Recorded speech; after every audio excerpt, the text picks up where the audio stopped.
Hello, I'd like to share a couple thoughts on the game first before we get started here, and that is, first of all, just an incredible effort by our team in Dallas. Coach Patterson has been a friend for over 20 years. Incredible respect for that team. That certainly is a top 10 program, top 10 team. First time we got to coach against them, but you saw it Sunday when we started preparation for them. To go down there in that environment and play the way they played, we're just very proud of them. The champions on defense were Nick Bosa, B.B. Landers, Jonathan Cooper, Devon Hamilton, Malik Harrison, and Jordan Fuller. Played exceptional. And the player of the game was the guy that scored a touchdown. I just got to read these stats for Draymond. 3 tackles, 2 assists, 2 tackles for a loss, a sack, 7 quarterback hurries, 1 knockdown, 1 pass broken up, 1 interception, and 1 touchdown. Have a day. On offense, you had offense line, all of them played very well, very much improved group. Isaiah Prince, Michael Jordan, Thayer Mumford, Demetrius Knox. I just want to point out Knox has done so well. Malcolm Pridgeon, a first-time starter against that kind of defense line, played well. J.K. Tobbins had a great day. Post-contact yardage was awesome. He had 121 total yards. And then the wide receiver group was outstanding. You had K.J. Hill, had 6 receptions. Johnny Dixon, Ben Victor didn't have any catches, but he's really starting to come on and threw himself in there on some great blocks. Terry McLaurin, one of the most unselfish players I've ever been around. Start to throw him in the Evan Spencer category, and Paris Campbell. Player of the game was Dwayne Haskins, 24 of 38 for 344 yards, 3 total touchdowns, and played very well. On the kicking game, Johnny Dixon was the player of the game. He downed a punt inside the 10, 39-yard kickoff return, and 17 production points. The other guy who's just playing exceptional is Jocelyn Wint, who needs to. Did very well. I'll talk about that here in a second. That's the champions. Then also the plan to win. The plan to win in big games, especially on the road against elite personnel, this was followed pretty much to a T against an explosive offense and very good defense. But the plan to win, we had 2 defensive scorers in our defense, which we're counting a punt block, part of a defensive play now. 2 scores and turned the ball over on the 25-yard line, and the offense scored 2 plays later. That's a 21-point switch shift. I'm not sure you win that game without that. TCU started 13 of their 14 drives inside their own 25, 9 of those inside their own 20.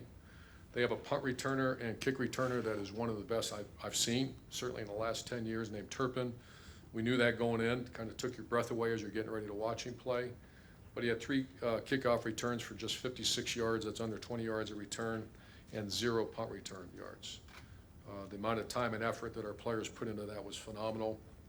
Justin Hilliard, Dante Booker, Marcus Williamson, Keandre Jones, Jocelyn Wint, Jeffrey Okuda, and Terry McLaurin are just some guys that I have so much appreciation for their unselfishness to do that phase of the game, which is obviously very important.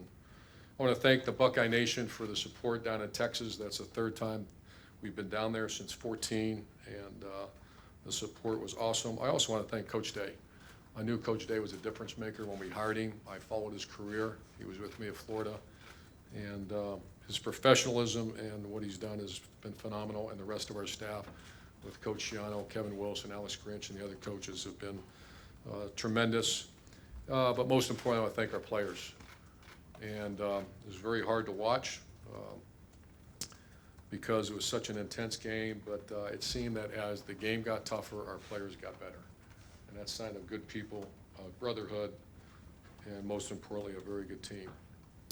This is the first time I've had a chance to visit with you since Media Day. And I want to start off by apologizing for that performance. I want to be really clear that there is 0 intent to mislead. The report found that. I did not answer questions with the accuracy that I should have. I didn't listen closely to the questions. And I want to explain why. At the late the night before press conference in Chicago, I received a text message. And the message asked me, would I like to comment on a felony assault arrest in 2015 of Zach Smith? And I was shocked. I had no recollection of a felony assault arrest. I immediately sent a group text out to people, and the people were Gene Smith, Jerry, assistant athletic director. I recall, and a couple of people back here at the office. And to paraphrase the text, it was, I do not recall the events of 2015. Please advise, I do not want to be wrong at Media Day. And that text was out there, and that's what I sent out. About an hour later, I get a phone call from a staff member here who was our liaison to law enforcement. And he says, Coach, there's no arrest. We can't even find a police report in 2015. The only thing that we see on his record is a divorce and his recent trespass situation that he had in July. And there's nothing to that story. There's nothing to it. I hang up the phone, I go to sleep, I wake up in the morning, and I go to Media Day. The focus of as I was asked questions, was on that felony arrest that never took place. And so once again, for those of you, I see some of you here that ask those questions, I apologize. I got to do a better job of listening. It's very comfortable for me obviously to talk about football and players and teams, but that situation when I started getting peppered about questions about what I perceived to be a felony assault arrest, that's why I answered the way I did. I've always had somewhat good relationship with the media. I've always been forthright with you the best I can. If I have not been, I apologize, but there's no intent. There's no intent. For those of you who know me well, some of you don't know me at all, there's never been an intent to mislead. I would also like to give you a little bit of a timeline of what's happened in the last several years here. In 2012, I was hired at Ohio State, and I was putting together a staff. And the staff, it was going fast. A lot of activity going on, a lot of recruiting going on. And I looked into Zach Smith. He's worked at 2 other previous universities. I was getting very, very high recommendations about his performance as a recruiter and his knowledge of our offense. I made a decision to hire him. In 2012, 13, and 14, he did a very good job. One of the best recruiters on our staff. Developed an excellent group of receivers. Some would say the 2014 group of receivers was as good as ever play here at Ohio State. In 2015, I received, Gene Smith came up to me on the practice field and told me there was a domestic issue between Zach and Courtney.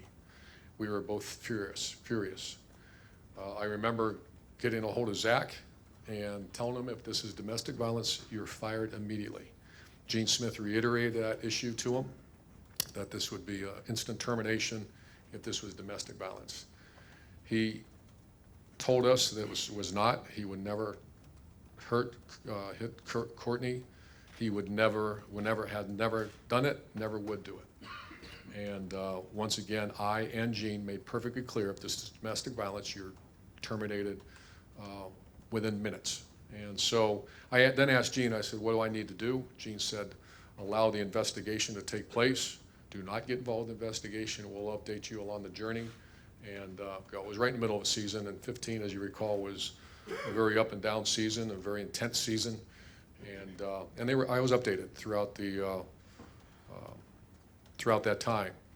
As I was receiving updates, as it became close to the conclusion, what I was hearing back from law enforcement is that this was not domestic violence, that this was a very nasty divorce, child custody issues involved, but it was not domestic violence. And finally, in conclusion, that was what we received back, that there was no arrest, no charges, not domestic violence, just a very messy divorce with child custody issues. I then had to make a decision. And that decision was, I've seen Courtney Smith for many years around here with her beautiful children.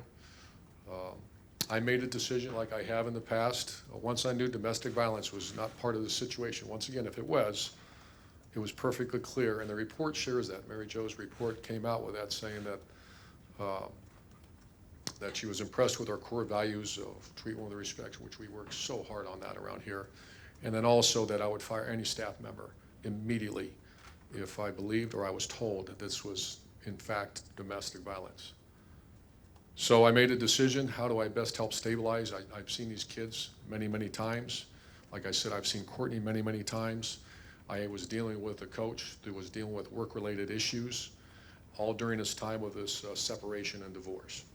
And so I made a decision, and I talked to Gene about it. Let's get him very intense counseling. Let's monitor this closely and try to stabilize this guy so he can be a good father and support the family the way he should. And that's what we did. So we put him in counseling. We watched it very closely throughout the counseling. I was made aware of a couple scenarios, situations that took place. One was a credit card situation where he was supporting 2 homes, I was told, and he maximized his credit cards. Gene and I both sat with him and tried to advise him through that.